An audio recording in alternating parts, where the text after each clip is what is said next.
Bendiciones en Cristo, soy el pastor Winston Medina con ustedes y en esta oportunidad seguimos con la segunda parte de nuestro tema. ¿Entiende usted el catecismo romano? Recuerden que esta es una serie que estoy explicando y por supuesto, como ya lo he dicho, vamos a ver la parte número 2. El día de hoy voy a centrar mi atención en la doctrina de la salvación tal cual la percibe la Iglesia Católica Romana.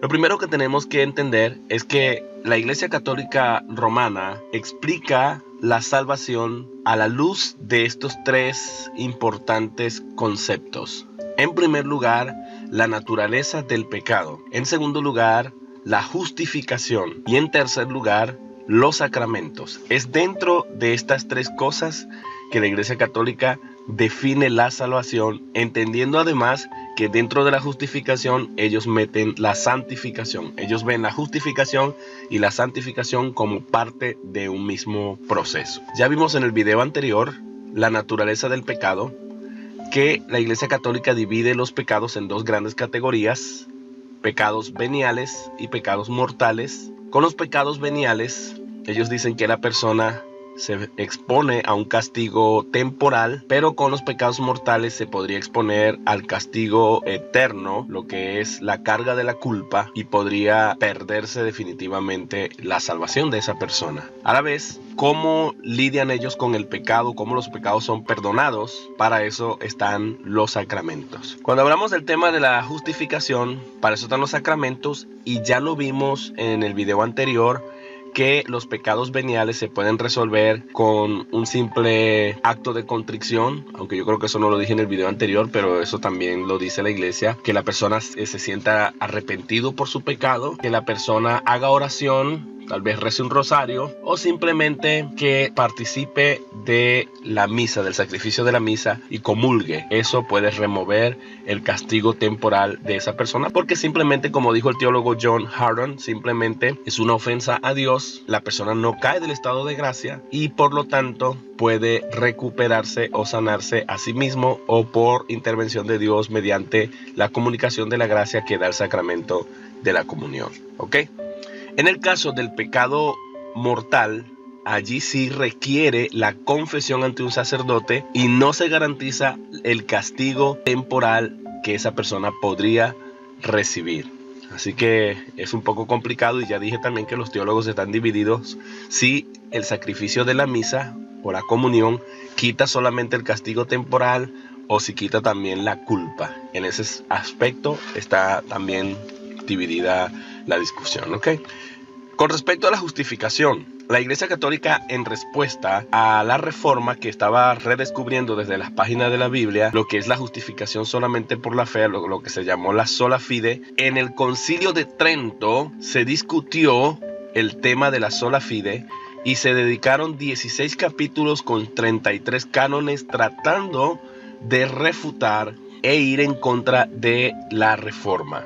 En esos 33 cánones se dejó muy claro que el sacrificio de la misa es lo que verdaderamente importa para la justificación, juntamente con los demás sacramentos como la confesión. Y eso nos llevaría al tercer punto del sistema salvífico de los católicos, que son los sacramentos. Ya dijimos que por el bautismo se quita el pecado original. El bautismo es regenerador, es decir, regenera al individuo, a la persona, y lo predispone a un estado de gracia. ¿Ok?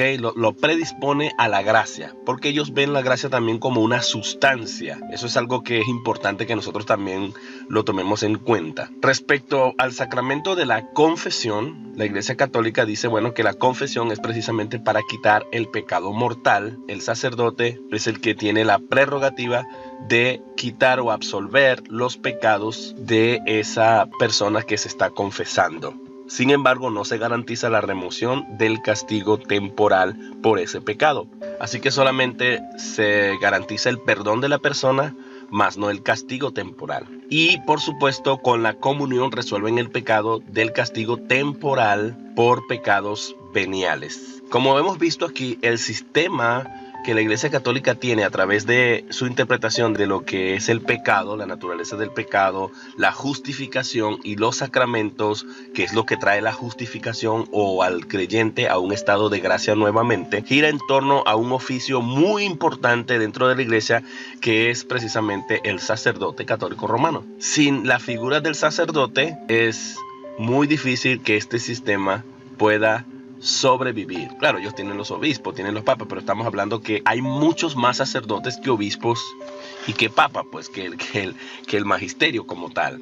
Entonces requieren que haya sacerdotes por todas partes para poder cumplir con este sistema salvífico. Así que juega un papel importante y el sacerdote tiene protagonismo en llevar a cabo este plan salvífico dentro del catolicismo romano. Hasta ahora lo que hemos visto es todo lo que se relaciona al pecado, la justificación, la salvación, el sacrificio de la misa. Por eso vamos a preguntarnos tres cosas. Número uno, ¿qué tan importante es la doctrina de la transubstanciación en la misa? El hecho de que el sacerdote consagre y diga: Señor Jesucristo, que dijiste a los apóstoles, mis pasos dejo, mis pasos doy, no tengas en cuenta nuestros pecados, sino la fe de tu iglesia, y conforme a nuestra fe concédenos la paz y la unidad por nuestro Señor Jesucristo, que vive y reina por los siglos de los siglos. Amén. Por tanto, te pedimos que santifiques estos dones con la efusión de tu Espíritu, de modo que sean para nosotros cuerpo y sangre de nuestro Señor Jesucristo. Palabras más, palabras menos, ya no recuerdo mucho, pero bueno, yo celebré mucho el misal, no consagré, pero estuve al lado de los sacerdotes que lo hacían.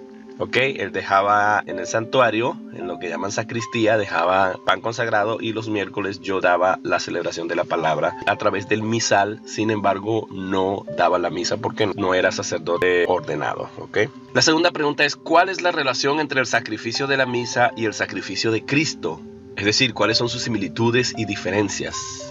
Esa es una pregunta que tenemos que mantener en mente para el desarrollo de esta serie, ¿ok? Así que apúntenla: cuál es la relación entre el sacrificio de la misa y el sacrificio de Cristo, cuáles son sus similitudes y cuáles son sus diferencias.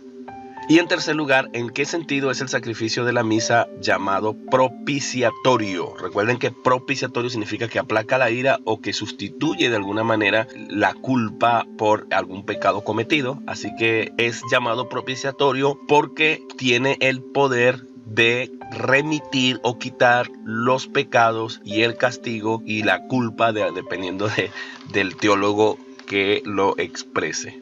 Entonces, por eso se considera a la misa un sacrificio propiciatorio, porque los pecados y el castigo temporal puede ser removido, incluyendo la culpa. ¿Dependiendo de qué? Bueno, es subjetivo, dependiendo de la actitud, del corazón, de la fe del feligrés, etcétera, etcétera. Hay 7 cosas que se dijeron en el Concilio de Trento en respuesta a la reforma que redescubría en la Biblia la justificación de otra manera. Así que yo se las voy a resumir. Entre muchas cosas, recuerden que les dije que se dedicaron 16 capítulos y 33 cánones para lidiar con el problema de la reforma, especialmente el tema de la salvación, la justificación, la cena del Señor o lo que ellos llaman la Santa Misa, etcétera, etcétera. Pero básicamente la primera cosa que se dijo es que Jesús está presente en forma real y sustancialmente en la Eucaristía por la consagración del sacerdote. Es decir, luego que el sacerdote consagra el pan de modo que sea para nosotros cuerpo y sangre de nuestro Señor Jesucristo, a partir de ese momento ese pan ha cambiado su sustancia y Jesús está presente realmente en ese pan. Y ha ocurrido el milagro de la transubstanciación, que sería el segundo caso. La segunda cosa que se dijo es que la transubstanciación no es más que el cambio de sustancia, con lo cual quieren decir que el pan pasó a ser el cuerpo de Cristo y el vino pasó a ser sangre de Cristo. En tercer lugar, los elementos consagrados, precisamente a través del cambio que se ha dado de transubstanciación luego de la consagración del sacerdote, como se convierten verdaderamente en la presencia real de Cristo y en la sustancia de Cristo mismo, entonces son dignos de adoración. Por eso usted puede ver a los cristianos católicos entrando a sus iglesias, inclinándose. A eso se le llama genuflexión. Se inclinan saludando o adorando o reverenciando, especialmente adorando el Santísimo, donde se encuentra el arca con la hostia consagrada, que ya no es simplemente pan, sino Cristo mismo en cuerpo y alma y en forma divina en esa pequeña arca. En cuarto lugar, el sacrificio de la misa es propiciatorio. Y ellos explican en ese concilio que se le puede llamar propiciatorio porque verdaderamente perdona el pecado. Yo puse pecado, pero bueno, ya saben que me refiero al pecado. En quinto lugar, en el concilio de Trento también se dijo que Jesús, al instituir la cena del Señor, la Santa Misa, como ellos lo llaman, ordenó así a los apóstoles, me faltó el acento en la O, a los apóstoles como sacerdotes. Eso se dijo en el concilio de Trento. Y en sexto lugar, también se dijo en ese concilio que el sacrificio de la misa se ofrece no solamente por los pecados, por las culpas, sino también por las necesidades, y que no solamente abarca los pecados, la culpa o las necesidades espirituales de los que están vivos, sino también de los muertos, especialmente los que están en el purgatorio. O sea, en la misa se ofrece un sacrificio expiatorio también por los que están en el purgatorio, los cristianos muertos que están en un proceso previo a entrar al cielo. Indefinidamente nadie lo sabe, es un misterio. Y finalmente se dijo también que el que niegue estas verdades, como lo definió el Concilio de Trento, entonces sea llamado por Dios mismo anatema.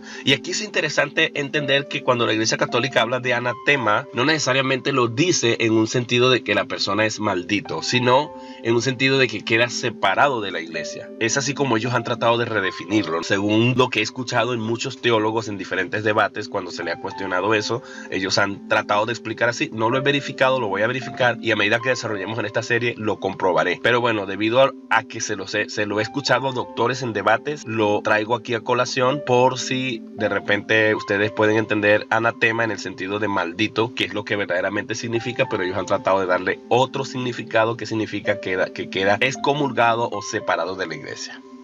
Al final el resultado es el mismo, ¿no? Ya vamos aterrizando, y es importante ver la palabra Eucaristía. La palabra Eucaristía es un término bíblico desde el idioma original griego. No lo vemos tan fácilmente en nuestra Biblia porque la palabra Eucaristía significa acciones de gracia o acción de gracias. ¿Ok? Así que no tengo problema con la palabra Eucaristía, pero se dijo lo siguiente: es a través del sacrificio eucarístico divino. Vean cómo van cambiando los términos. Sacrificio eucarístico divino, que se ejecuta la obra de redención. La obra de redención de Cristo. Eso lo dijo Tony Abbott en su Constitución sobre la liturgia sagrada, segunda edición, en la página 137. Ahí se dijo que es a través del sacrificio eucarístico divino. Está haciendo referencia a la Santa Misa. Es allí que se ejecuta la obra de redención. O sea, la obra de redención continúa presentificándose, como dicen ahora los teólogos católicos, traído a la actualidad y aplicado a la persona cada vez que el sacerdote consagra el pan y el vino, por supuesto. Luego se llevó a cabo el Concilio Vaticano II, luego del Concilio de Trento, que reafirmó lo dicho en el Concilio de Trento, pero en esta ocasión enfatizó que la Eucaristía es como el canal por medio del cual Dios dispensa su gloria. Lo enfatizó mucho, no solamente lo vio como un medio, a la larga es lo mismo, pero lo vio como un canal. O sea, la mayor abundancia de gracia viene de parte de Dios a los individuos por medio de la Eucaristía o el sacrificio de la misa. Eso es básicamente lo que se dijo. En conclusión, ya para ir aterrizando, la Iglesia Católica ve la salvación dentro de un sistema sacramental por medio del cual se obtiene la gracia y se resuelven los pecados veniales u ofensas leves del diario vivir y los pecados mortales, removiendo la culpa tal vez o el castigo temporal. Siendo el bautismo el acto de iniciación, ya lo sabemos, para quitar el pecado original y unir al infante a la iglesia, a la familia de la fe, la confesión ante el sacerdote ordenado y la misa junto con el sacerdote, que hacen posible un tratamiento contra la culpa, contra el castigo que los pecados traen y contra el pecado mismo. Los concilios de Trento y Vaticano II pusieron su énfasis en la Eucaristía como medio de santificación y justificación, de modo que todo el que niega estas verdades, estas proclamaciones de estos concilios, son considerados anatemas por Dios. Así quedó escrito en esos 16 capítulos y 33 cánones del Concilio de Trento, reafirmado y enfatizados también por el Concilio Vaticano II. Que Dios les bendiga. En el próximo video voy a hablar desde los mismos escritores católicos cómo definen ellos el sacerdocio católico, ya que el sacerdocio católico juega un papel importante en este sistema de salvación dentro de la Iglesia Católica.